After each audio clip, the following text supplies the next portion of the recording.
Good evening, everyone. It's my privilege to once again call to order this March 4th, 2026 meeting of the James City County Planning Commission.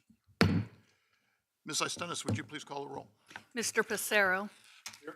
Mr. Passero represents the Powhatan District. Dr. Haskins. Present. Dr. Haskins is an at-large member. Dr. Allman. Present. Dr. Allman represents the Roberts District and is vice chair of the commission. Mr. Everson. Here. Mr. Everson represents the Stonehouse District. Mr. Rogers. Here. Mr. Rogers represents the Berkeley District. Mr. Polster. Here. Mr. Polster represents the Jamestown District. And Mr. Haldeman. Here. Mr. Haldeman is an at-large member and will be presiding over this meeting as the chair of the commission. I'm Susan Istenis. I'm the director of planning for the county, and it is my pleasure to serve as secretary to the commission. Sitting to my left is Ms. Liz Parman, deputy county attorney. Mr. Chair, we have a quorum. Thank you very much. We now have time for public comment.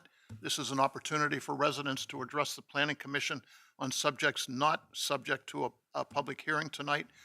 Please limit your comments to 3 minutes. I don't have any speaker cards. Would anybody like to address the commission at this time? Seeing none, we'll move on to reports of the commission. There was no development review committee meeting last month. The policy, Mr. Everson. Thank you. Policy Committee met at 3 p.m. on Thursday, February 11th. The meeting was very well attended to include Mr. Haldeman, Mr. Polster, Mr. Passero, and myself. Staff present included Ms. Probst, Principal Planner, Ms. Parrish, Zoning Administrator, Ms. Costello, Open Space Planner, Ms. Jakura, did I do that right? Senior Planner, Ms. Clapper, Administrative Coordinator.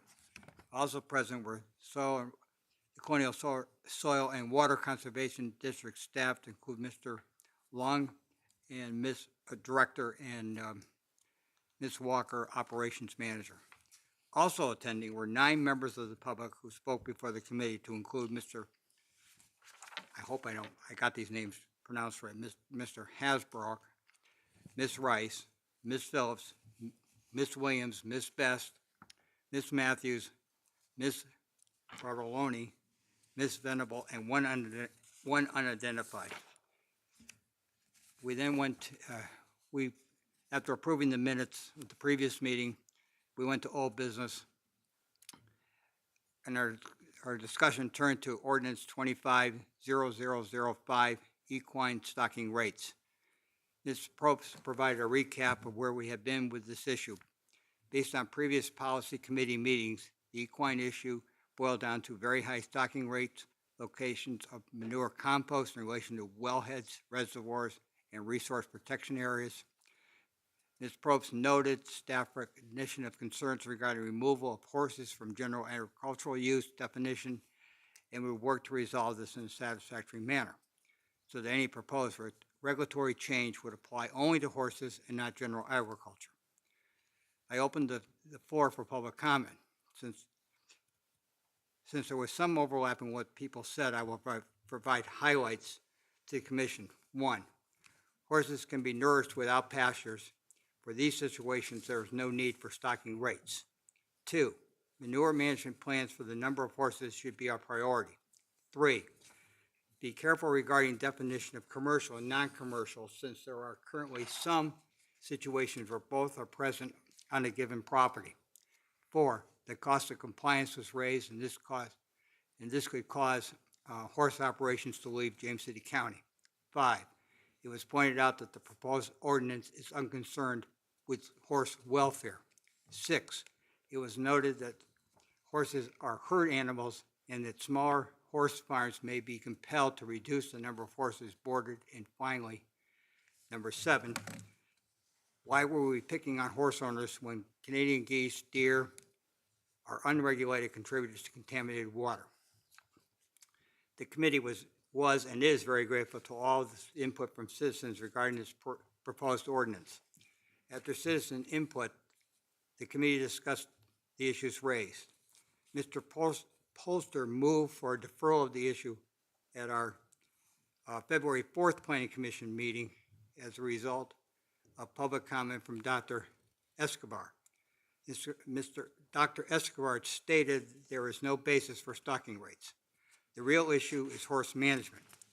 Mr. Polster further noted that he was bothered by the singling out horses from other livestock when they all, if not properly managed, can contaminate our waterways. Mr.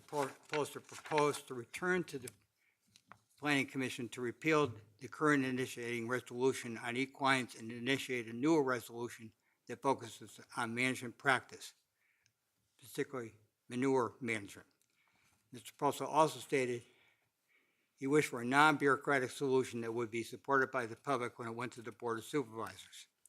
A general discussion followed to include manure composting, which is fine if the land can absorb it. Soil testing is not required, but responsible horse owners do test to see if composting is appropriate. Testing of stream water to determine horse manure contamination. I don't know, I guess I didn't finish that sentence. It was pointed out that the ordinance regulating livestock could become unwieldy. There followed a lengthy discussion of the committee's recommendation to the whole Planning Commission. It was agreed to recommend repealing the initial initiating resolution regarding equine stocking rates. The second recommendation to the Planning Commission is initiating resolution to address management issues with livestock in general. That went on a 2-1 vote. We did have some new business, which didn't take long. Ms. Costello stated that at this meeting for the Policy Committee, we would need to review new additions to the capital improvement plan. She stated that the Board of Supervisors had previously decided that the Planning Commission was only to consider whether or not a given project was in conformity with the comprehensive plan. There was a little back and forth with the commissioners and staff regarding the preview of the committee and ultimately the Planning Commission of CIP projects. A motion was made to accept all the projects as generally in conformity with the comprehensive plan. Specifically, it was noted that staff had done a very thorough job. The motion passed unanimously, and future meetings to discuss the CIP were canceled. The meeting adjourned at 4:16 p.m. That is my report. Thank you very much. Are there any questions of Mr. Everson? Seeing none, we'll move on to consent agenda. Consent agenda items are determined to be non-controversial. However, a planning commissioner can pull any item for discussion.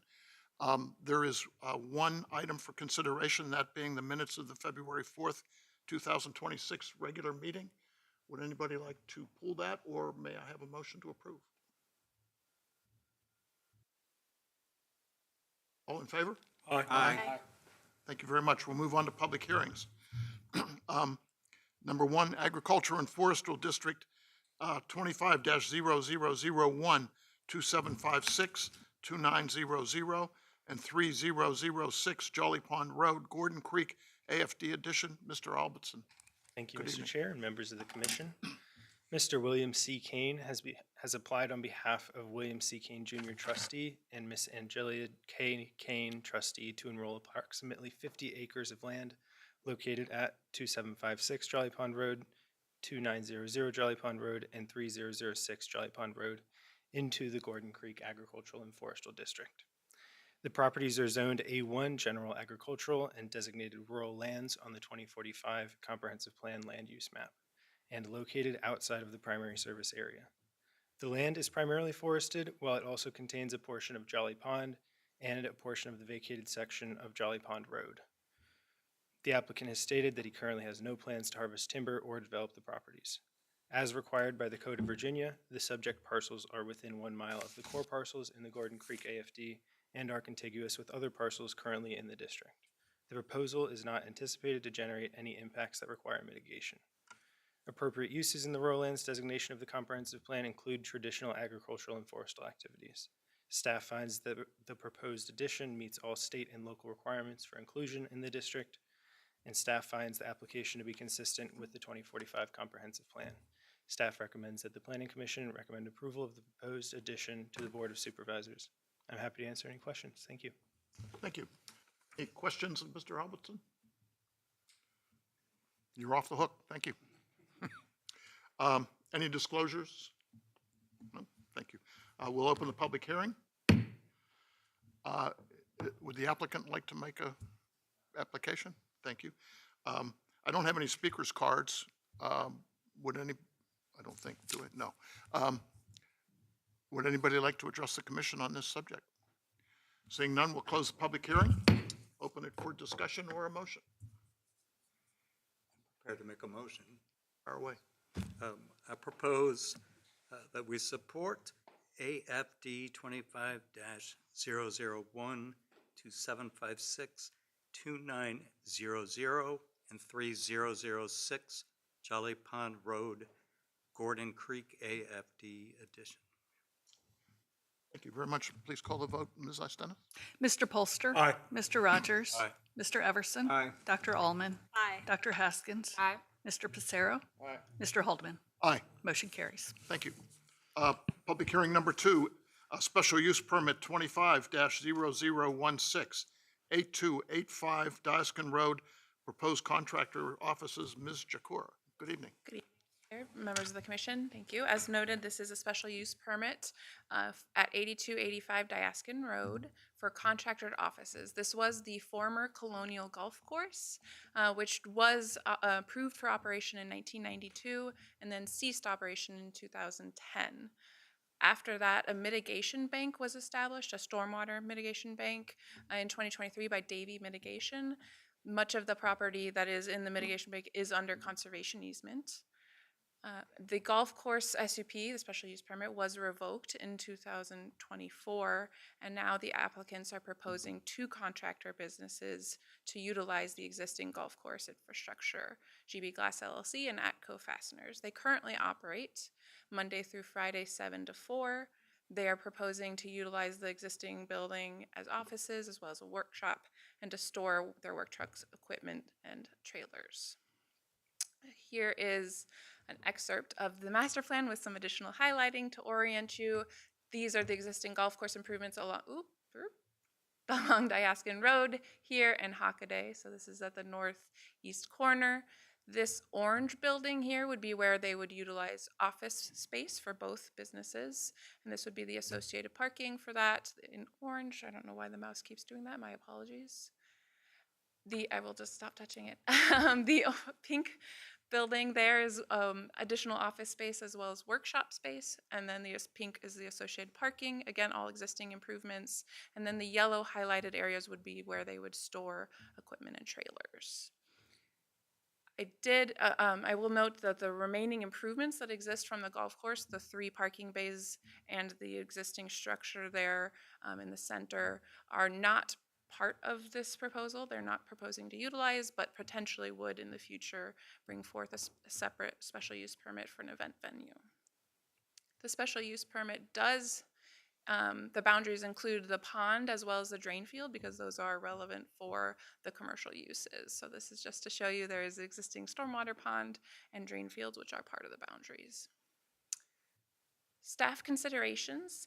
This is an adaptive reuse of existing infrastructure, the former golf course, which would not require any additional disturbance in these ag, field, and rural lands. It is low traffic generation, which is similar to permitted uses that would be allowed by right. There are enhanced landscape screening and limitations on operations, such as the hours of operation as well as deliveries.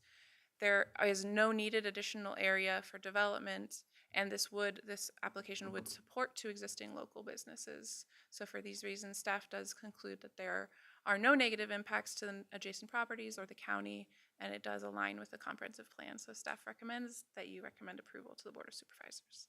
I'm available for any questions. Thank you. Any questions of Ms.? Just for clarification on the yellow areas that you had there, Yes. and you said that they were for storage for, Equipment and trailers. I do know we've been in discussion with the applicant, and when they have a presentation, they will be asking for additional material storage potentially, but I would defer to the applicant to make that case. but the condition indicates, to me at least, 1 bulldozer and 1 backhoe, and then no storage of any other materials. Did I misread that? So the language we worked on to exclude certain things, but would allow anything else that wasn't excluded. So we are prohibiting in the proposed condition outdoor operations as well as storage of materials, but that would allow the storage of equipment, trailers, etc. It's also prohibiting shipping containers being used as storage, so that would allow them to have something like a permanent shed, but not Connex boxes. And then there was, through discussion with the applicant, they did want the ability to have potential bulldozer backhoe there temporarily, depending on the job, but that they wouldn't be generally storing those very large commercial vehicles. They did provide pictures of the vehicles that they are currently utilizing as their business. I guess what I'm stumbling over is the verbiage that says including but not limited to tractor, trailer, trucks, semi-trailers, tri-axle dump trucks, or larger shall be prohibited. So Yes. what's the definition of what they're going to store there then? So they would be storing less. So the heavy construction vehicles specifically would be those larger vehicles, and that would be, there's examples there of the like tractor trailer, semi trucks, big rigs. Except Those for would the be- bulldozer and the Yes, backhoe, that would be yes. allowed as heavy So equipment. for instance, like pickup trucks and work vans and those things that are pictured in the narrative would be allowed to be stored there because they are not heavy construction vehicles. And I guess the last thing is the screening in condition number 5 for these areas. What is that going to look like around there? So that is a standard condition we have used. It would be determined during the site plan approval, things like around the dumpster, as noted. But how about along the areas where the trucks and all that are going to be parked? So that would be actually under conditions number 2 and 3. And we did, because we understand that their work vehicles might be pulling trailers, and so the difference between parking and storing might be a little bit hard to tell. We did, in that condition number 2, do propose screening, landscape screening along the roads that would cover Hockaday. all the parking and the storage Okay, thank you. equally. Yes. Similar to Frank's question, and I think it's just, I'm trying to understand what I'm reading or what I'm missing. But when it talked about the screening, and it may have been put in there, but I seem to recall in other planning commission meetings, it's been important to some of us at least to request or to ask. I know we can't demand maybe, but the use of drought resistant or native non-invasive Virginia species, is that all some consideration to what would go in out there? I used to see that language, and I Yeah, think I missed it in here. that is a very fair point. I don't believe this language, we pulled it from a previous case, but I don't believe this version of it has that language. I do think that that would be something we could incorporate if it's desired, if that's the recommendation from Planning Commission. I guess, to pile on to that, we usually have a portion of this where it has to go through Mr. Rivera Yes, certainly. in terms of this at the site plan piece. It will. But there's usually a stipulation in terms of the corridors associated with that causes that. And I don't know that there's anything on Hockaday or on Diascund that triggers that kind of. So this will go through Mr. Rivera, thank you, during the site plan phase in that way. That's why the condition language will trigger that requirement. So it's above the ordinance in addition to what the ordinance requires. I'm sure the applicant doesn't have any problem with making sure we have drought resistant planting and it's buffered correctly and all the rest of it. I won't try to speak for them, but. Okay. Well, I'll ask the applicant. Does he, excuse me. He isn't. Okay. We'll open the public hearing. Okay. Any, I've got a question. So, just so I get this right, so in the yellow areas, we're looking at flatbeds and low boys, they'll be parked there, stored there. But they're not gonna be storing their heavy equipment there, their backhoes, their skid steers, their bulldozers, things of that nature. I would definitely defer to the applicants on the specifics, but my understanding is that they don't typically have that type of vehicle for their businesses. So they aren't expecting to have that type of storage, which is why it is conditioned out. But they did want the availability of potentially, depending on a job, having those occasionally. In addition to, they potentially have other uses on the property for that. It is an agricultural property. Okay, now, how would this, now, I have some experience with construction companies like this, so if they're gonna be storing this there, would there be a problem if they had one of these low boys or these flatbeds on here with that equipment on it? We are permitting the storage of the trailers, so if the things were on the trailers, I think that would be permitted under the language. I have a question. Page 4 of your report has to do with the stormwater pond that has eroded. Yes, sir. Pardon me. Sometime after the golf course closed in 2010, the embankment at the outfall for the pond eroded and failed. Given that the proposed project does not include any increase in impervious cover within the drainage area of the pond, the applicants can rehabilitate the existing pond to the then current permitted design of the pond. They can or they will? So they have an option. They can rehabilitate the pond to what was approved when it was first designed. That would just be maintenance. They wouldn't, because what they're proposing doesn't increase impervious surface, they're not triggering new development requirements in the stormwater code. They can do maintenance to get it to what it should have been, what it should be now. On the other hand, they could do maintenance, they could redesign to current standards if they desire. And in conversation, that was my understanding what the applicant is intending to do, that they will be redesigning. They must do one or the other? Yes, Okay, they must great. do one or the other. That was my question. Yes. Okay, great, thank you. You're welcome. Any other questions? Thank you very much, Mr. Jakura. Welcome. Any disclosures? Seeing none, we'll open the public hearing. Would the applicant, Mr. Grog? You're a busy man. Person. I'm just waiting for 1 second. Good evening, Mr. Chair and members of the Planning Commission. My name is Chase Grog with Land Tech Resources located at 205 Bullifonts Boulevard, Suite E in Williamsburg, Virginia. I'm here tonight representing John West, owner of Atco Fasteners, and Josh Glass, owner of GB Glass. John is here tonight, and unfortunately Josh was unable to make it. First, I'd like to provide you a backstory of the two companies. Atco Fasteners was founded in 2000 and has been a James City County business since 2013. GB Glass was founded in 2007 and has also been located in James City County that entire time. Both businesses are currently renting space in Jacobs Industrial Park in Towano and are looking to move to a more permanent home. When this property became available, the opportunity to utilize the existing improvements for their businesses appeared to be a win-win for both John and Josh.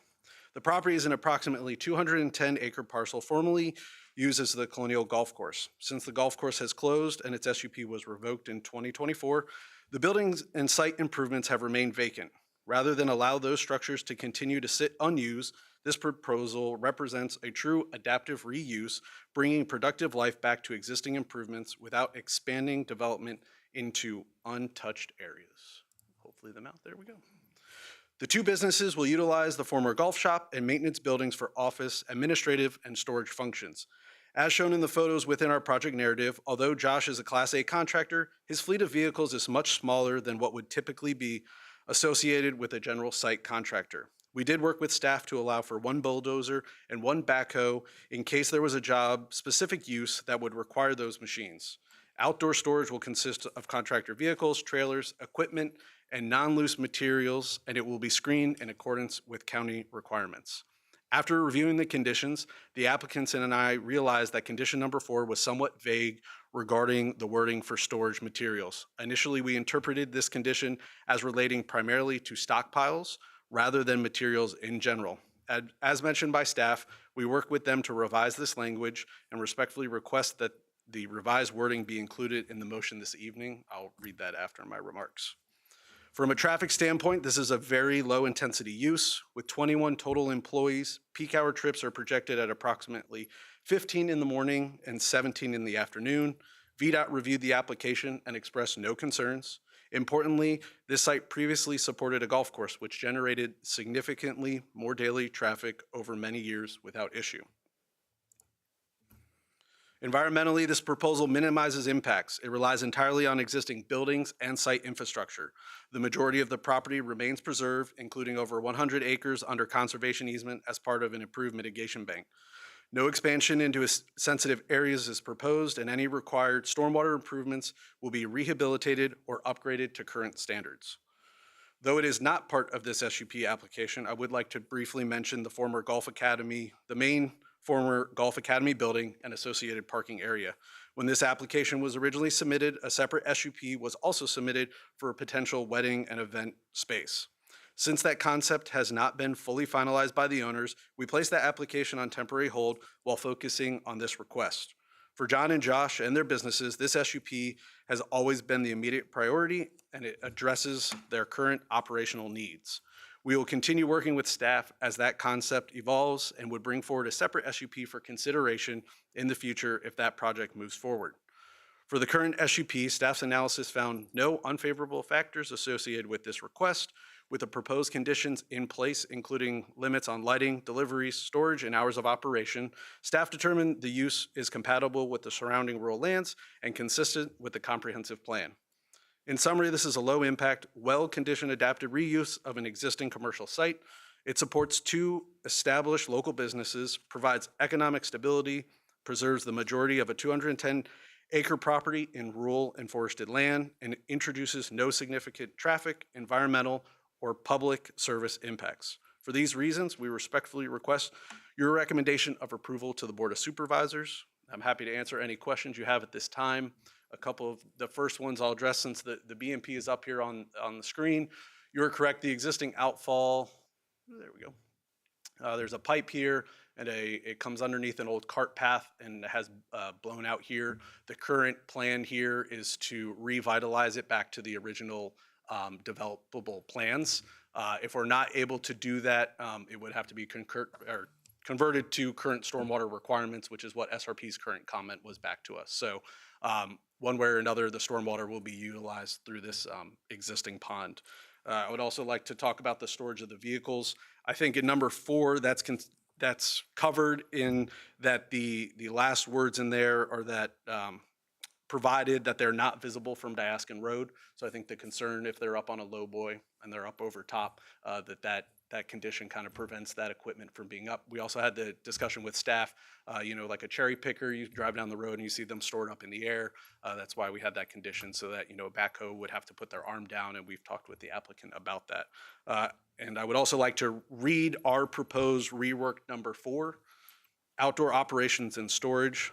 No outdoor operations or storage of materials which are not fully contained such that they may generate dust, odors, or stormwater runoff, including soil stockpiles, as defined by section 24-46 of the zoning ordinance, shall be permitted on the property. Any material shall be within a fence screen area where the materials do not exceed the height of the fence. No shipping containers, also known as connect boxes, shall be permitted to be used for storage on the property. Storage of heavy construction vehicles, including but not limited to tractor trailer trucks, semi-trailers, and triaxle dump trucks or larger, shall be prohibited, except for 1 bulldozer, 1 backhoe, provided they're not visible from Diascund Road or Hockaday Road. This revision stems from when we reread this condition. If you read condition number 4 as it sits right now, the storage of materials for us blended in with stockpile.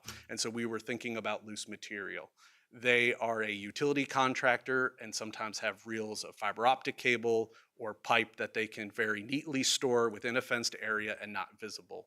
So in talking with staff, the original verbiage of number 4 was to address the odor, dust, and stormwater runoff concern, i.e. stockpiles or a mulch pile or something that would erode away. So we're requesting this change so that they have the ability to store some of their materials that they are able to pull from day to day, so they don't have to wait on suppliers. Happy to answer any other questions you have or that I didn't answer. Does anybody have any questions of Mr. Grod? Just for clarification, because I think I understand what you're asking for, because I've seen this with landscaping folks, for example, where they have mulch piles on that, and we actually require them to put a kind of a concrete, Correct. 3-sided concrete with a floor there so that it doesn't leach out here. But in this particular area, you're not talking about mulch, you're not talking about sand, you're not talking about rock.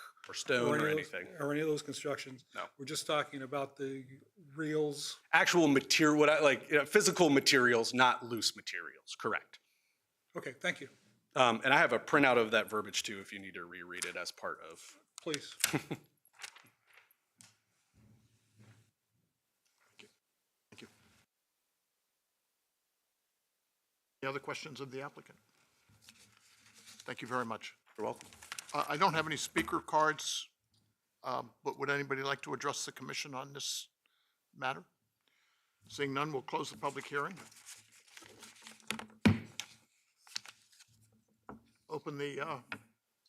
Open for discussion or a motion. Move its approval of SUP 25-0016, 8285 Diascund Road, proposed contractor offices The modified condition. with the modified condition. Thank you. Condition number 4, great, okay, thank you. Ms. Istonis, would you please call the roll? Mr. Polster? Aye. Mr. Rogers? Aye. Mr. Everson? Aye. Dr. Ullman? Aye. Dr. Haskins? Aye. Mr. Pacero? Aye. Mr. Haldeman? Aye. Motion carries. Public hearing number 3, special use permit 25-0019, excuse me, 5251 John Tyler Highway, Unit 47, tobacco outlet expansion. Ms. Jakor, you've been busy also. Good evening, Mr. Chair, members of the commission. This is a special use permit for the expansion of an existing smoke shop. Property is the Williamsburg Crossing Shopping Center, which is zoned B1, general business. The land use plan is for mixed use, and it is inside the primary service area. A little bit of background here on what a smoke shop is within the ordinance. Prior to 2023, it was categorized as general retail. It was permitted just as any other retail shop would be permitted. In 2023 and thereafter, a special use permit is required for a vape shop, which the definition was established at that point, which I have provided on the screen. It does include sale of primarily cigars, tobacco, hookah, cannabis, e-cigarettes, and the like. It does explicitly not include things like a grocery store, which sell it kind of on the side and not primarily those objects. This proposal, this business, did exist prior to that change and therefore is allowed to continue without a special use permit in their current footprint. Their proposal is to expand into the neighboring unit, and therefore they do need a special use permit for the neighboring unit. This proposal would cover both units so that the existing business would then be in conformance as well as the additional unit. So here you can see an excerpt from the master plan. The building is here along Kings Way, closer to John Tyler Highway. The existing shop is within Unit 49 here in red. They're seeking to expand into Unit 47. This building within the shopping center has the consignment shop, barber shop, and a restaurant currently, in addition to the smoke shop. In considering this application, staff notes that it is an existing business that is a legal non-conforming use, so this proposal would bring the business into conformity with the zoning ordinance. The expansion into an adjacent unit does provide for use of existing improvements that are planned for business use in the county. The retail use does support this mix of uses in the shopping center and area, which is supportive of the mixed use land designation. And the conditions proposed do limit potential nuisance to the street and neighbors. So for these reasons, staff find that there is no negative impacts to the adjacent properties in county and is in conformity with the land use plan and comprehensive plan, and recommends that you recommend approval to the Board of Supervisors. Thank you very much. Thank you. Any questions of Mr. Jakor? I've got a question. So, this conditions limited potential nuisance to street neighbors. What are the operating hours of this place again? Currently, they are, I would have to defer to the manager. I believe they open most days to 7, except for Sunday, which is at 5 p.m. It's 8 a.m. to 9 p.m. That is the condition proposed. So Yeah, again, like the previous case, staff is proposing a condition which the hours are more than their current operation, because it allows some flexibility for the business, as well as it was in alignment with the other retail uses within the shopping center. Okay, because I've noticed, and through conversations with other people, these smoke shops do most of their business in the evenings. So the nuisance isn't, I see to the neighbors in the evening time, rather because the light pollution that they produce. I'm sure that this is going to be they're going to expand that signage out. And the increase of individuals in the area at night.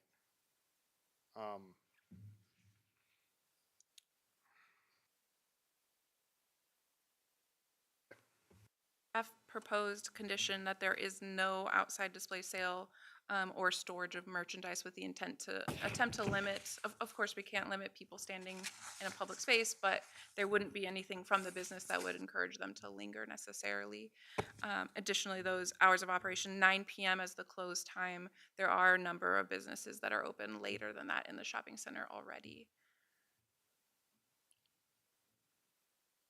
And then regarding signage, we have, apologies, a limitation on the flashing signs, which includes the windows as well as the building facade. They would be prohibited from flashing signage or lights. Dr. And that's Haskins? consistent with the other businesses. So that's not a separate contingency for this business per se. The signage condition, generally, the zoning ordinance prohibits flashing signage, but doesn't cover windows in the zoning ordinance. So this condition would also cover the windows and prohibit any sort of flashing lights or signage within the windows.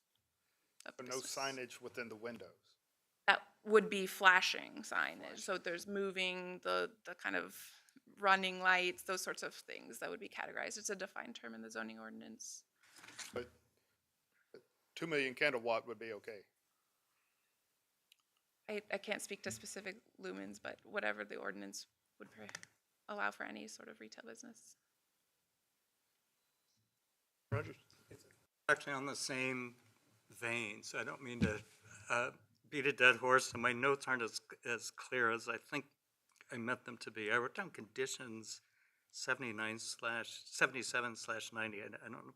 Now I'm not sure what I referred to there, but it had to do with the no flashing lights. And I bring it up also just because in my Berkeley district, Go Bulldogs, we have a vape shop, and there's been some concern expressed, at least to me, by a number of people that deal with the bright lights that pour out of the the store windows.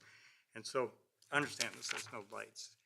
What I'm wondering is, what about those big balloon people? Because that caused a problem in my district. Do you know what I'm referring to? Like on Jefferson, when you drive down and the auto dealers have the happy waving. My reading of the zoning ordinance definition for flashing sign is that would be prohibited, but our zoning administrator is actually in the audience if she has any differing opinion about what that would be categorized as.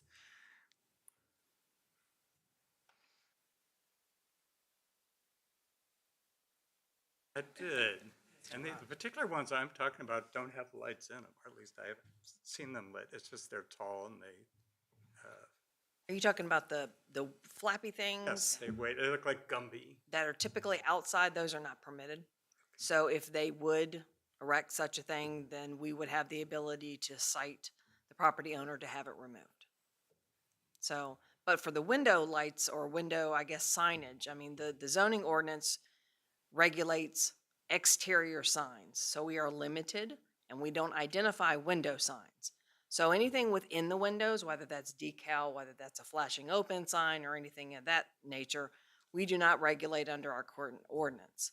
When we looked at these conditions, we knew that that was a concern with the running lights and the flashing lights and so forth. So we attempted to restrict that to prevent additional concerns with this type of use or with this type of business that they're usually with. So in hopes to kind of regulate that light impact going from the store out. So by putting it behind clear glass, is it, so that's why I'm, so you're regulating the lights outside of the building, but not inside of the building. And inside of the building would be behind the plate glass. Correct. So there's, I mean, that's kind of semantics, right? But the issue, right, it's basically the way that the condition is written is that if they're visible from the unit itself, they are not permitted.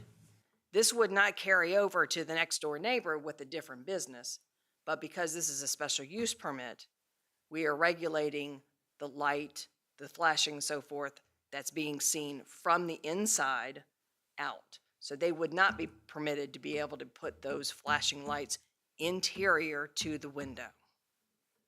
That, this SUP would prevent that. Do I have that summarized correctly? Okay. Dr. Heskin? The neighbors could. Yes.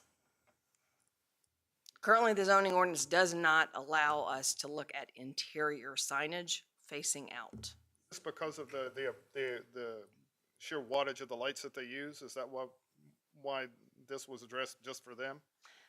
When we changed the ordinance, or when the board changed the ordinance, there was a lot of concerns with this type of business, that it was kind of their business model to have the bright lights and so forth. Typically, we don't see them in other businesses. That doesn't mean that they can't. But without actually amending the zoning ordinance to prohibit window-type signs and lights, the current ordinance does not give me the ability or give the staff the ability to regulate it. However, because this is a special use permit, we do have the ability to add a condition that could regulate those concerns that were brought up with this type of use. As I recall, being an old fart on this thing, and having watched this issue with some detail on it, is it finally ended up, as I recall, going to the county attorney's office in order to get a condition that would get rid of the flashing light, which is why it's not in the zoning ordinance and it is a condition. Am I correct about that? Correct. And then the second follow-on piece, just to make sure I'm clear about that, this is a legally non-conforming, which if it remained legally non-conforming, couldn't they just continue to use a flashing light? They could, Right. if the SUP was denied tonight Right. or to the board, Right. then they could Exactly. still continue to utilize So their the fact existing that we're lighting. bringing them into a conforming state Mhm. with this condition addresses that principle that the Board of Supervisors had and the county attorney had in terms of those flashing light issues. Correct. And so anything else we see in the future when it comes to a vape shop, I can count on this condition. Thank you. This condition, in fact, this SUP, the entirety of the SUP, only applies to the second unit, or does it apply to both units? To both, Okay, good, thank you. because it'll bring a non-conforming into conformity because it will have the SUP on both units. I didn't understand. Any other questions of Ms. Jacour? Any disclosures? Thank you very much. We'll open the public hearing. Would the applicant care to make a presentation? Are you Mr. Rashino? Jason Rescission, yes. I'm the, my boss couldn't be here, the owner. He's in Norfolk, Virginia, so I'm his proxy today. I'm the manager of the store, so I just came here after my shift. Thank you. But so I understand your trepidations. I first want to make a big separation. We're not that type of store. We've been in business since we're formerly owned by Lang Dominion, a distributor out in Virginia Beach. That was in business since the 1800s, called Old Dominion Tobacco. We've been here in Williamsburg for over 50 years, nearly half a century. In the 1980s, we started in the Pottery, I believe, back when we had the smaller stores. Then we moved to Ewell Station, which is now the Prime Outlets. We have a place in McClaw Circle, and now we have the place in John Tyler Highway. I've been the manager for nearly 25 years now, and we are a legitimate tobacco business. We don't have any flashing signs in front of our store. We just started carrying vapes in the past 3 months just to be competitive with people.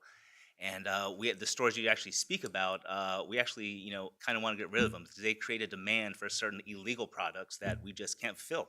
So we don't carry those products, and we have customers asking for them, and they're products we can't carry, so it actually hurts our business having these other businesses around. The brightest sign we have in front of our store is a open sign that I got from Amazon, so we don't have any flashing signs. And having said that, we are legitimate, and most of the restrictions that come on us are from the tobacco industries themselves, being, cigarette or tobacco. So about 10, 15 years ago, tobacco industries themselves passed a law we couldn't have moving signs. They couldn't advertise. Joe Camel had to go away. So a lot of our restrictions, I know we have some for the county and for the state, but the ones the tobacco companies place are even heavier than that. So we don't have any lit signs. We're not allowed to have moving signs. We're not allowed to have signs over a certain amount of lumens, like you said, even in the store, mainly because it's all tobacco and cigarette regulations, which are very heavy. So yeah, we're not that store. We carry mainly cigars, premium cigars. We carry cheap tobacco. We used to do loose tobacco. That got regulated. We're not allowed to do that anymore. So we still carry pipe tobacco, cigarettes, premium cigars. We started doing vapes and like snus, nicotine pouches, alternative stuff, but everything legal. But like I said, it's been difficult because a lot of other customers are getting illegal goods at other stores and they demand them from us and we don't carry them. So we get a bad review because we aren't carrying illegal products. And that ranges everything from banned vapes to straight up drugs. Some customers, come into our store demanding that we don't have the product they're looking for that they get at other stores and they don't really see the perspective. So anyway, so we're trying to expand next door. We have a new owner now, and he's trying to put money into the store. We have new employees. Like Allison said, we want to expand the hours a little bit, and we just want to move next door. And we think it's a good idea because I think it's good to have these legitimate stores make a more prominent space. So hopefully people will see that we're not all like those stores. Because I understand your trepidation. I hear it all the time from customers because there's way many more of those stores than there are of our stores. So yeah, forgive my nervousness. I'm a very good public speaker. I lose my eloquence. Forgive me. Oh, you're doing fine. Thank you. Thank you. Any Say questions? legal products. Is Kratom available in your store? So we don't carry Kratom. Previously, it is available. We can order it from the distributor we go through, but our new boss, our new owner, doesn't want to carry it. So previously, we were owned by Lang Dominion, and we were on the up and up. We'd have to change the product constantly. We carried the legal version. Then in a few months, it would change, and the new legal version would be named something different, so we had to get rid of the product. But our new boss didn't want to get caught up in that, basically getting rid of product, losing money. So we don't carry any THCA products, and we don't carry any Kratom products right now. Okay, so no THC products. Well, and no THC products, definitely. The THC is the real deal. We don't carry any of that, but we also don't carry any of the synthetic variants also, like CBD. CBD also, we stopped carrying that a long time ago because they put a restriction tobacco industries on us. But also no THCA, THCV, there's a dozen of them. We don't carry any of the synthetic variants. And that's kind of the problem. A lot of the other stores do, and a lot of the other stores are actually not carrying synthetic variants. They're carrying weed, THC. So yeah. So no, we don't carry any of that for the new company. And he took over in November of last year. November of last year. Yep. And like I said, he's a private owner, which was nice. So our stores have, if he didn't take us over, we'd have gone out of business along for our father distributor. But since he took over the business, kept the employees, and they would keep going. When he took over the business, he stopped Yes, he selling has. all of those products. Yes, so his main businesses are in Norfolk and Virginia Beach, I believe, and he has other stores like this. And he does it legitimately. He was working with our distributor also, and since our distributor went away, he wanted to follow in their suit. But it was too much trouble, like he said, to keep up with the changes. THCA is legal, now it's THCB is legal, so you have to get rid of that. So he just wants to get rid of all of it. Yep. But we still do carry vapes. Having said that, we changed that a lot too because the regulations changed what brands we can carry. Certain ones aren't registered, but we keep up with that.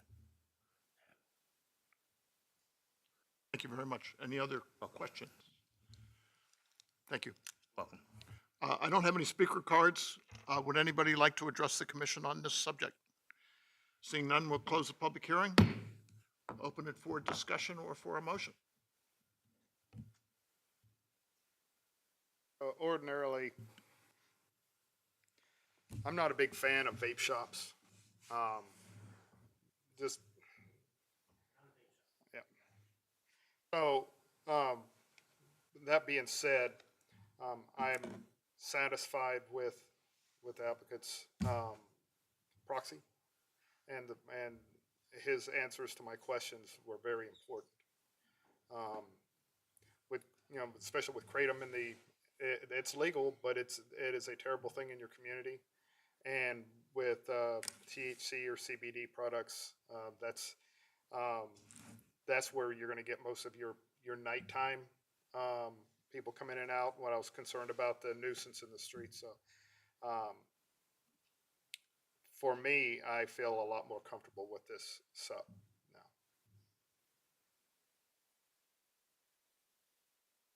Just, I'd add that I'm down in that shopping center, you know, quite often, and have been for many years, and have never noticed anything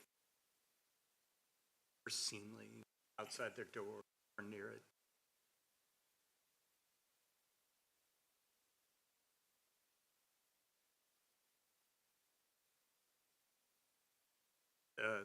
I would support the expansion. It sounds, at least based on the package and things I read, a lot of it is just moving inventory and making their display easier for people to see. So to me, it seems, an accepted expansion. Motion, anyone? I'll move its approval of SUP 25-0019, 5251 John Tower Highway, Unit 27, tobacco outlet expansion With conditions. with conditions. Mrs. Dennis, would you please call the vote? Mr. Polster? Aye. Mr. Rogers? Aye. Mr. Everson? Aye. Dr. Allman? Aye. Dr. Haskins? Aye. Mr. Pacero? Aye. Mr. Haldeman? Aye. Motion carries. Thank you very much. Under Planning Commission considerations, we have a resolution to rescind the resolution to consider amendment to the James City County Code, Chapter 24 zoning, to consider possible amendments to address equine stalking rates in certain districts. Any discussion, questions? We're voting to rescind the resolution that we approved a couple meetings ago. Mr. Polster. I don't know if all of you had a chance to follow the thread that went back and forth between Mrs. Probst and the county attorney's office for it, but I was going to ask the county attorney, Liz Parman, to come up, please, and kind of give us a little synopsis of her understanding of why the current expanding of the ordinance to include more than just horses, we're not allowed to do that as a zoning restriction.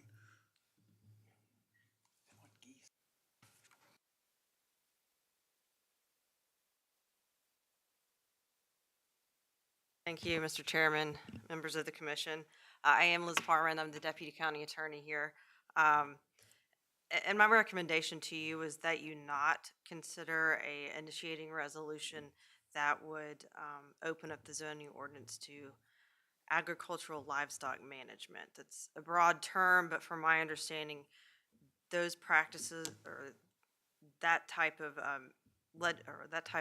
regulation would refer to practices that are already covered by multiple other areas of the law. Specifically, Title 3.2 of the Virginia Code governs care of livestock, and it doesn't necessarily give the county the authority to govern livestock management. I also understand there may be concerns about discharge of animal waste. Discharge in general into waterways are governed by the State Water Control Board, and they have a number of regulations that, depending on the circumstances, may or may not apply to specific farms in our community, but it is an area of the law that's already heavily regulated, and I would not recommend that the zoning ordinance do the lifting there, because you don't want conflicting local regulations and then state regulations. The county also has an illicit discharge ordinance and a Chesapeake Bay preservation ordinance, and both of those address discharges into waterways and into the sewer and stormwater systems. So for a number of reasons, I would recommend that the zoning ordinance is not the place to regulate livestock management. So for those reasons, I'd recommend against adopting such a resolution. You don't have any reservations in terms of the current resolution that we have on equine stocking rate? Stocking rates have generally been an accepted practice. I couldn't find a lot of case law challenging that, which leads me to believe that, that localities can do that. Certainly not required to, but a lot of localities do have stocking rates that are generally accepted. Any other questions of Ms. Parman? Or case law that maybe you found, what what was the case law on the stocking rates that you did I find? did not find any. It seemed to be that stocking rates are just generally accepted as part of a zoning. So practice. localities would put together a stocking rate and nobody would challenge that?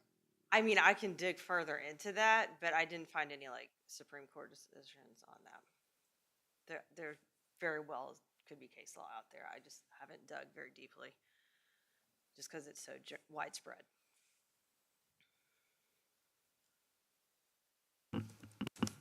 Thank you. Thanks a lot. The reason that I asked for Ms. Parman to come up and talk is that I initiated the rescission at the last policy committee meeting. And it was to address, if you may recall, Dr. Escobar's comments to us about how there wasn't anything, a basis in science for the stocking rate. His recommendation was to look at the management practices, but he also made the suggestion that it be expanded to include livestock. And so as we discussed it at the policy committee, I think we were pretty well in agreement with the participants in terms of the need for management. And when it came to the biosolids that were in the memo from Ms. Parman, she's correct about that, but the way that's handled, at least at the state level, is that there are individuals who are licensed to make that determination, and it ends up our own Soil and Water Conservation District are licensed to be able to go out and make that arrangement. And in fact, with one of the horse owners that was with us, she in fact had them come out to do that. And part of what she does on a yearly basis is does a nutrient management kind of a plan to test that, to make sure that they've got the pH and everything there for the land. So there is the opportunity for us to put that requirement in there. But having said that, I thought we were doing the right thing in terms of not singling out the horses. I thought that taking that advice from Dr. Escobar in terms of probably expanding it made sense to me, given his practices on that. Unfortunately, our legal folks got a chance to take a look at it, and they advised against it. And so from that perspective, I intend to make a motion that we not rescind the current document that we have that's in the policy committee, and that we send it back to them to work out with the community. So that'll be my motion. Lon, would you like to add anything to this discussion, or? Come on up if you do, but you don't have to if you don't want. A little bit uncomfortable. I don't have the other parties hear what I say, so it's kind of like behind their back a little bit. I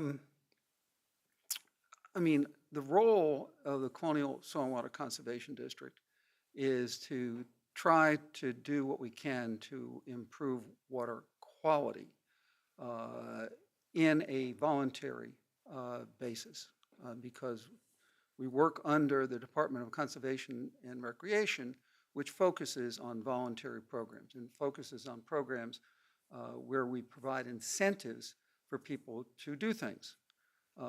We wind up getting dragged into a little bit of the regulatory side when we're asked to consult on something because there's an activity that's infringing, that's doing something it's not supposed to be doing.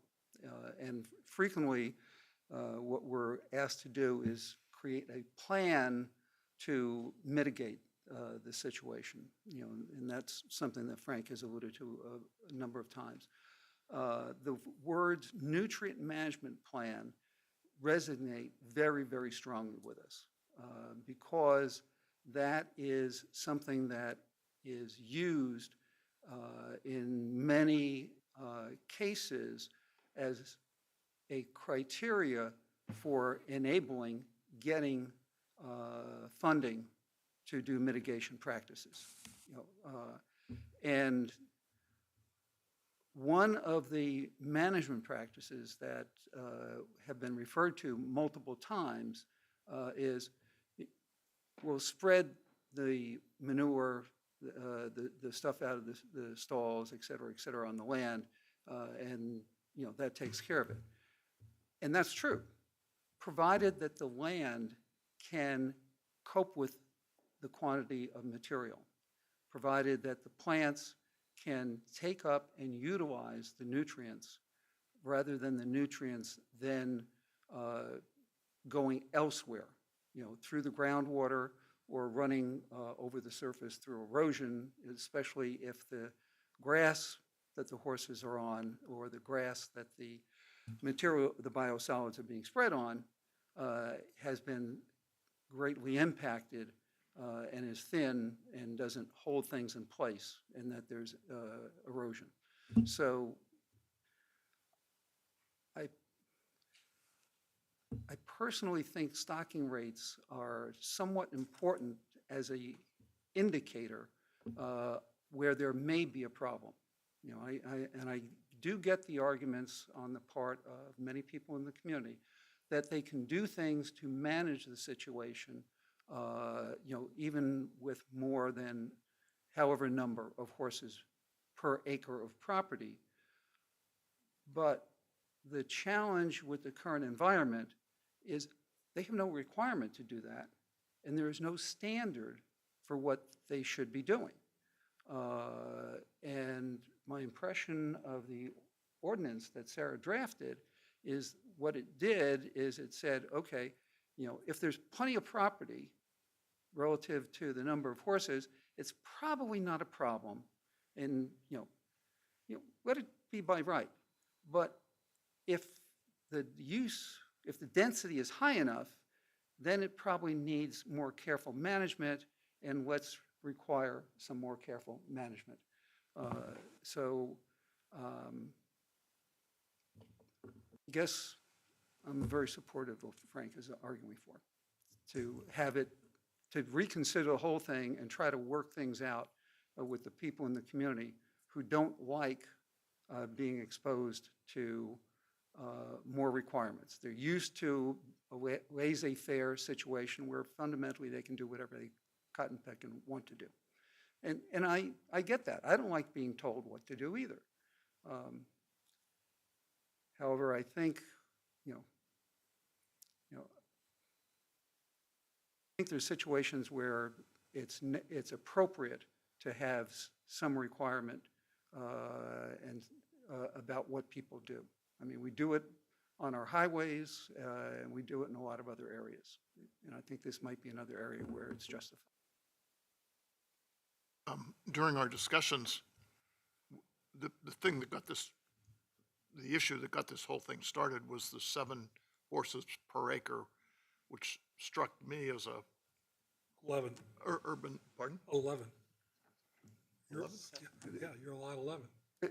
Well, I think Frank has pointed out there's a place in the existing ordinances where it allows even more than 7. oh, okay, I thought it was 7, but even if it's only 7, it strikes me as a lot of horses per acre. But as we've discussed this with horse owners and others, you can manage 7 horses on an acre if you feed them in the stalls and just have a walk around and so forth, and it works, or it can work. It doesn't always work. Now you have to dispose of the manure, and you have to make sure the horses are treated properly, which is not our job. And that's what took us down this path. And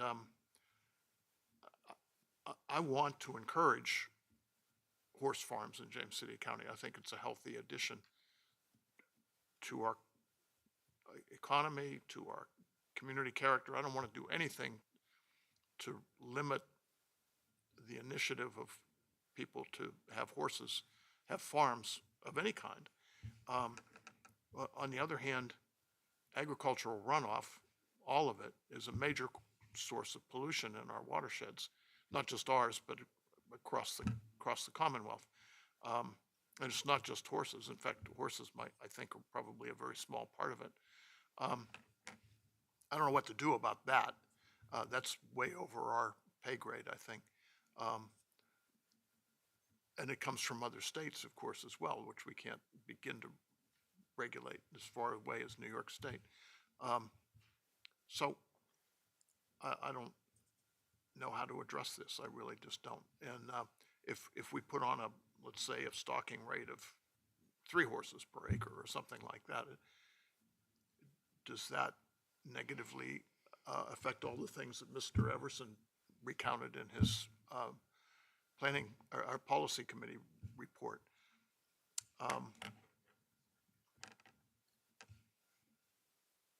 I'm really struggling with this. The thing I observed is the folks from the horse community focus very much on the numeric thing.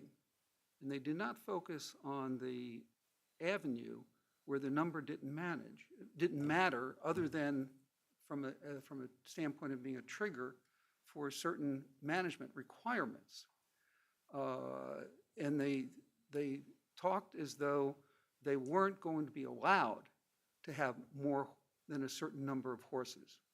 And my understanding from reading the ordinance, and I'm not an expert on reading ordinances, but I didn't read anything in the ordinance that was going to require people to sell horses or get rid of horses.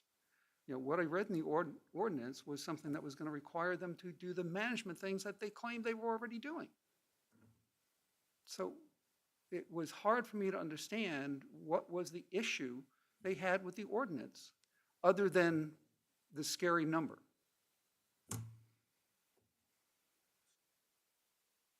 Parman tells us, if I understood her correctly, that managing livestock is something that is done at the state level, not by the planning commission, or not by local ordinances.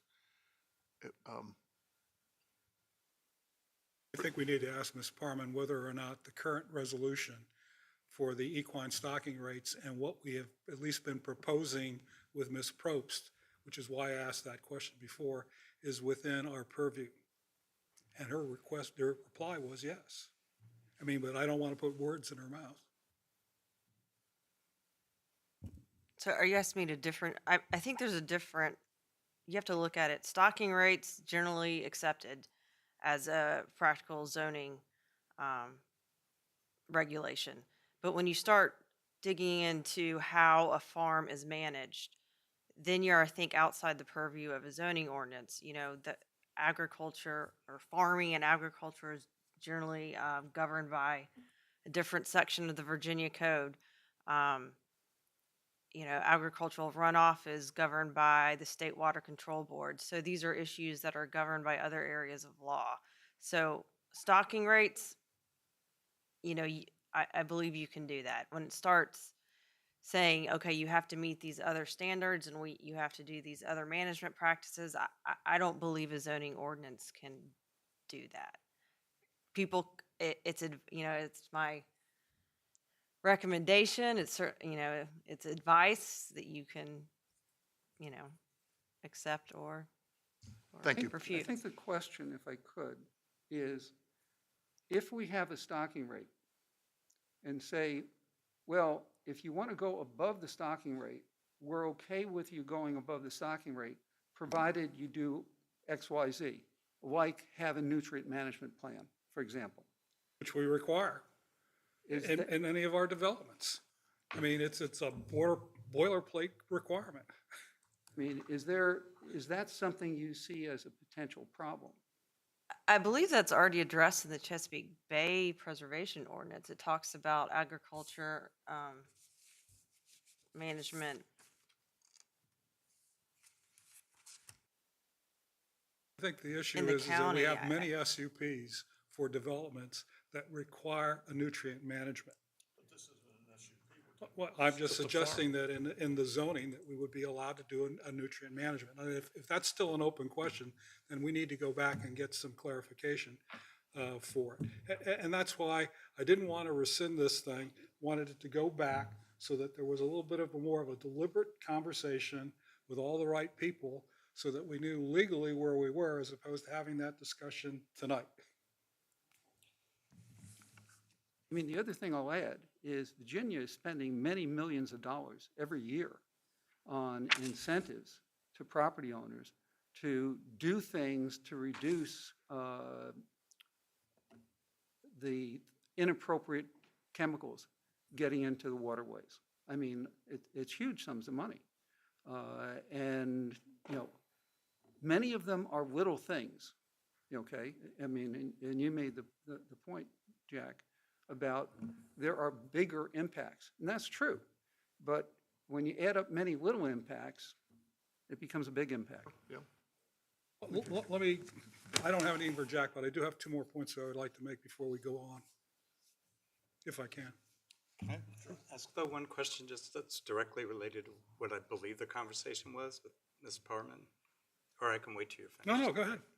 It's just, and maybe this is unfair, we're talking about stocking rates and keeping it to that. And I know they're a lot smaller, but I mean, James City's got like a chicken stocking rate, doesn't it? I feel like we zone, if your yard is 5,000 square feet, you can't have more than 3 chickens.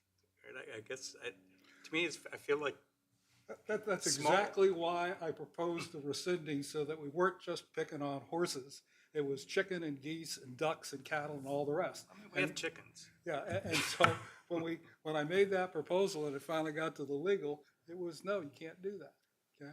And so we're kind of back. And so the other thing that I wanted to make sure that was kind of crystal clear, and I think all of you know this, is that this has been about clean water for me. It's how it got started. It's why the county funded the Colonial Soil and Water Conservation District to do that. And so part of the reason for this is that in 2017, underneath the Clean Water Act, there was a finding by the DEQ and the EPA that said that there was an Enterococcus and E. coli bacteria requirement to reduce that included Gordon Creek, Miller's, Mill Creek, Diascund, and the Chickahominy. And the county is on the hook to reduce that number. And in that finding, it specifies whether it's pets or humans or animals, the percentage for the reduction. And on top of it, the DEQ keeps monitoring stations on all those creeks. And so I agree with my friend and colleague that we're not going to solve the whole thing, but I know that there's things that we can do in James City County, which we've been dedicated to, which is clean water. And so we have programs that say, pick up your pet stuff. We buy places for you to do that. You know that? We have a program for septic systems, so that if you don't have the money, you can apply. And in fact, the county goes and gets state money so that you can do that. So there's never going to be any kind of a silver bullet that solves all those problems, but we're going to take an incremental step. And it just happens to be that we're going to focus on this particular one on horse manure, okay, as opposed to looking at some of the broader issues because of the political thing. So there is, underneath the Chesapeake Bay Act and the ordinance for the county, for us to be able to look at these things for it, I believe. There is a way, for example, for the Colonial Soil Water Conservation to do nutrient management plans, which we do. So if you go out to Whitehall, believe it or not, it has a nutrient management plan that's reviewed every year by them to make sure that the grass and all of that stays on. We do this for stormwater facilities. Every 5 years, we go and look at the thousands that we've got out there, and we tell people you got to fix it, like tonight, right? With that, fix it or get to the standard. So there's a number of things that are playing to this, but it does come down to clean water for it. And for those reasons, I'm not going to support the rescission for this thing and have it go back, so that we can have an informed conversation with all the right parties.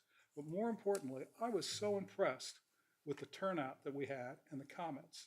And I walked away from that with the understanding, the same thing that Dick did, that they were concerned about the management practice as opposed to the number.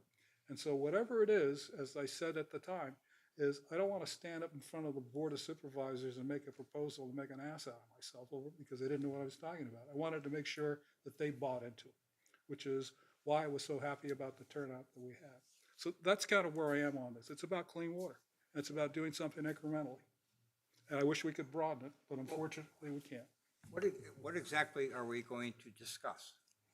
We're going to go back and look at the management issues, which most of the people agree to. So for example, the one example for the, not the stone house, but the riding police was a sacrifice yard, okay? So if you stable your horses in there. You need to get them in exercise in the winter, and you don't want to trample on the land out there. And they happen to use a composting which they sell, as opposed to one that puts it on the ground. All those are legitimate management practices, but there is a way. One of the things that came out for me is if you stable a horse and put them in a barn, you're not necessarily feeding them off of the grass out there. And the one lady was spending $60,000 a year to feed her horses. So there are other alternatives to this that I think we can make sense, that get some buy-in, that does what we wanted to do, which is make a step towards clean water, as well as to make sure that whatever we're going to come out in the final ordinance, it's something that they can live with, as opposed to feeling that they're jammed down their throats. Sorry. The only thing covered by the original resolution, not the one not the rescission, but the one we're going to rescind or considering rescinding, that resolution only considers only considers equine stalking rates in certain districts, correct? Yeah. So under that resolution, if we keep that resolution in place, that's all we can talk about. I don't know that, because what we've been talking about is in the ordinance that we put together is a bunch of management practices. So I mean, I'll leave that to the zoning ordinance folks. But can we, Let's find out. So, I mean, it sounds like, even though the ordinance that we put forward to you all that was rescinded back may have some issues that was been brought to light from Liz upon research. What we can do, if you do not want to rescind it tonight, staff and Sarah and I and others can go back and basically do a statewide look at all the ordinances and pull out everything we can find on stocking rates and what other localities do.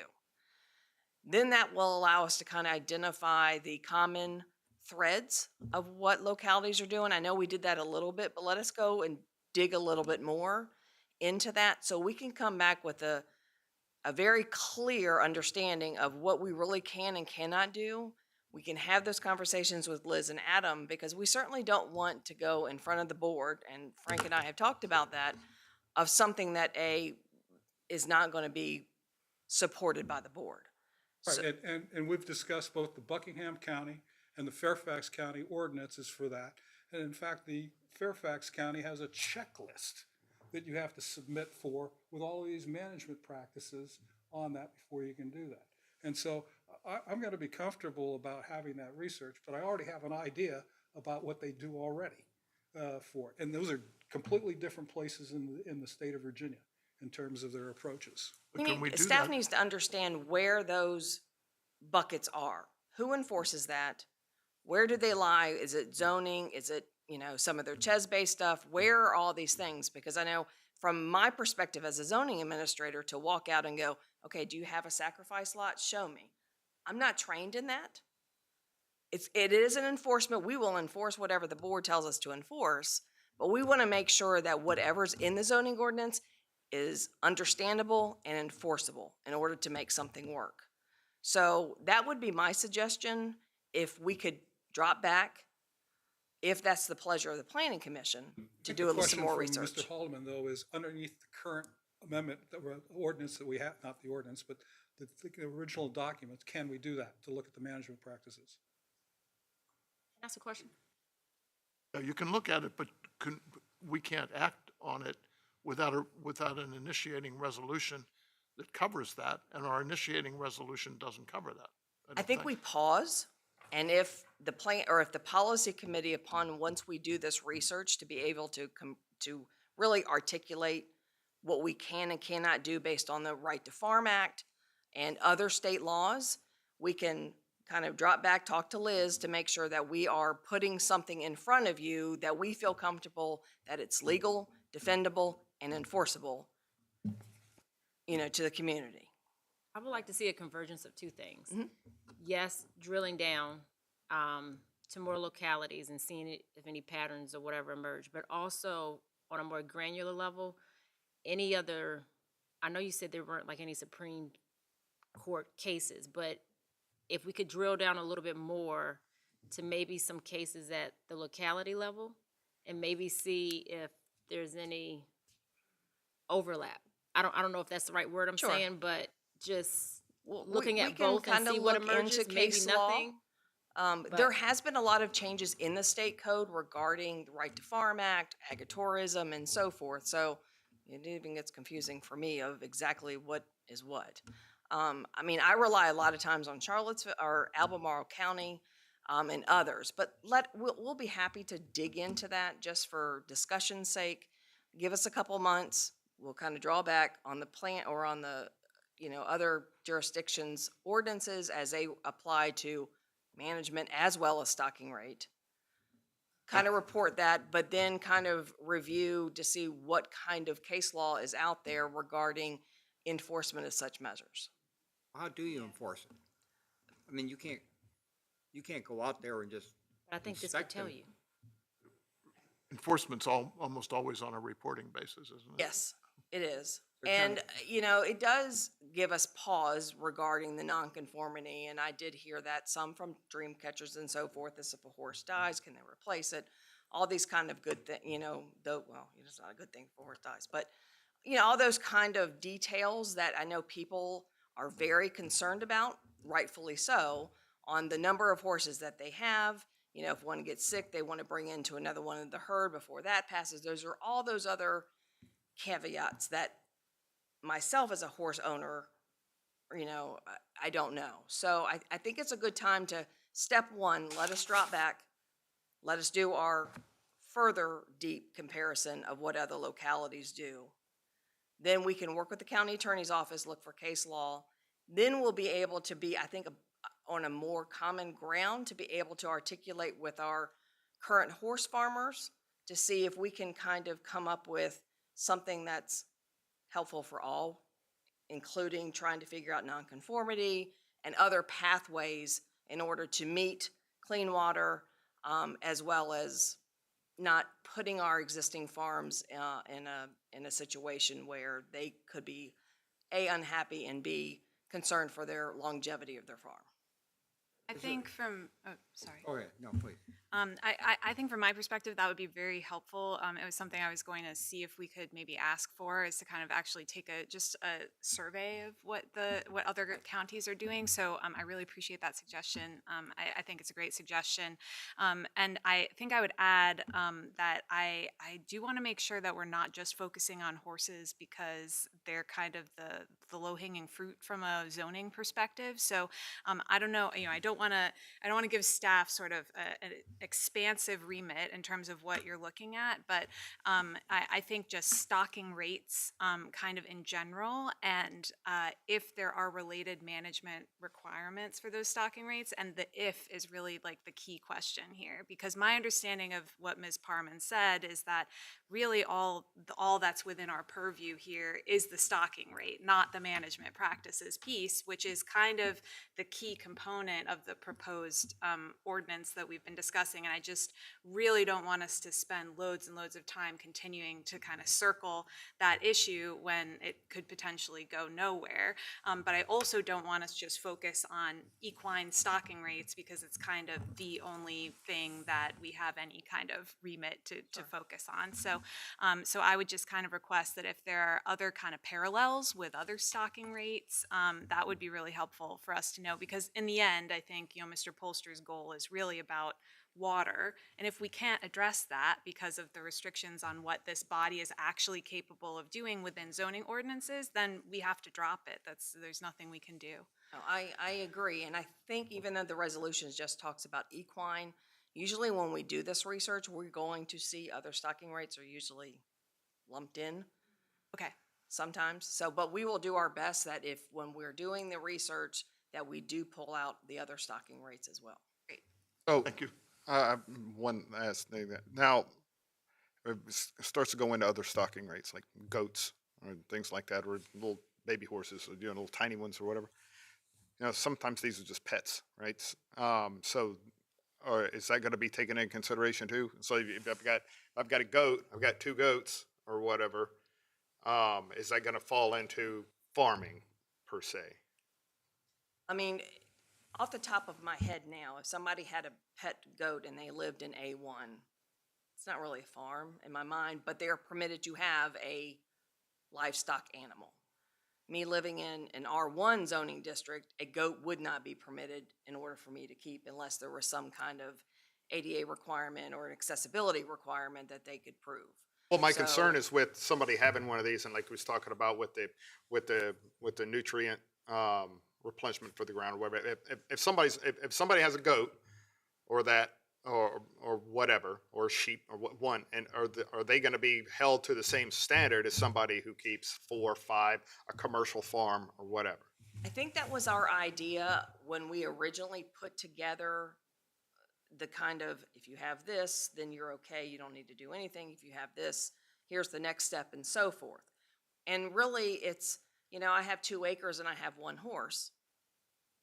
Is that something that we as a county really need to be involved in? Probably not, in my mind. Again, I'm not the decision maker, but I do think that that would cover what your concerns are on, I just have a pet. That really doesn't arise to what we're trying to do. So I think if there's anything from a changing perspective, we could identify that in the ordinance to make sure that it's not being overreach. My concern is like what we talked about this the other day, is unintended consequences. Correct.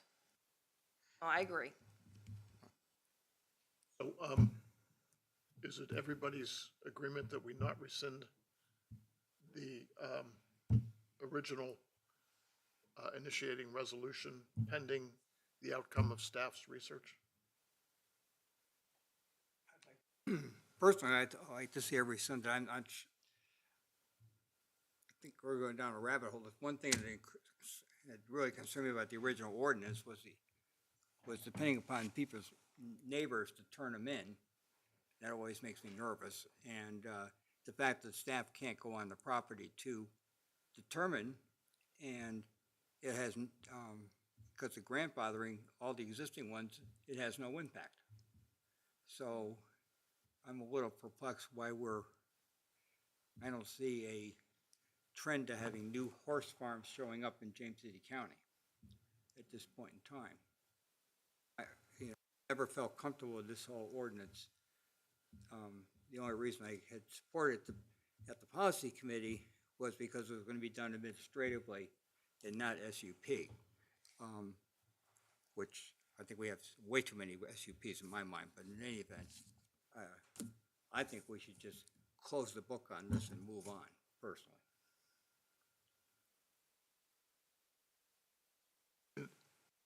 But the reason I'm in favor of rescinding this is because I think we're going to have a new initiating resolution anyway. When staff comes back, the resolution that we have on the table right now, it is unlikely to cover, well, it doesn't cover anything but stocking rates, and we're going to have to be dealing with much more than stocking rates. Now, there's no harm in leaving it in place pending the outcome of the research, so I can go along with not rescinding it. But I think there's no harm in rescinding it either, so. Sorry to sound so definite, but. The thing I don't understand is they go and do all this research, and it seems to me we're going down a rabbit hole with this. We had all these input, and I don't see where we're going to end up. If we can't do management stuff, which is what you're talking, what would be necessary for the clean water, then what's the point of all this? Because I don't think we know that, which is why staff has recommended that they go back and look at these issues, consult with the legal after they go through that, compare it with other. And I know for a fact of what Fairfax does and Buckingham does in its ordinance already on that. And so I'm confident that when they finally do all the research and you come back, you'll find that having an administrative approach as opposed to an ordinance with a checklist is probably the right fit for James City County as opposed to Albemarle or Buckingham or Fairfax. But until we know that, I think we ought to let the staff do their job and come back and tell us, and then go from there. Why don't you make a motion? I make a motion that we do not rescind the document that's in front of us, and that we ask the staff to go back, take a look at this issue, and come back to us in a couple of months and make a recommendation on whether or not we can look at the management issues, which I think is it, which then leads to the clean water on that. Or we're not allowed to do that, and then we'll kill it from there. Okay. All in favor? Why do we have to make a motion not to do something? Actually, That's we where I'm don't. lost. I don't understand why we're. Yeah, we can just move on and let it die. I feel like it's a double Either negative. that or we table the issue, and have the staff come back. Pardon? That's what I like. Okay, so I'll make a motion that we table the issue for the staff to come back and talk to us. Second. All in favor? Aye. Aye. No. Thank you. Planning you. Director's report. Anything to add? No, just a reminder that Monday, March 16th, we have our, which is, a Monday. We have our organizational meeting, our annual organizational meeting. That's where we're going to elect the new chair and vice chair and approve the calendar for next year. Thank you. Board of Supervisors coverage for March 10th. Mr. Rogers, thank you, 5 o'clock. Policy Committee meeting. We're not going to have a policy meeting, committee meeting in, I beg your pardon, there is a policy committee meeting on March 12th at 3 p.m. And there will be a development review committee on Wednesday, March 18th at 4 p.m. What's on tap for the policy committee on next week, Thursday? I don't know. Oh, okay. We haven't had it published yet.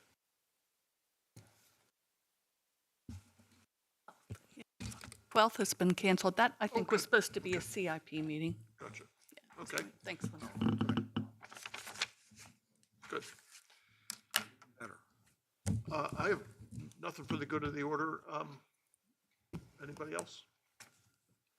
We'll entertain a motion to adjourn. So moved. All in favor?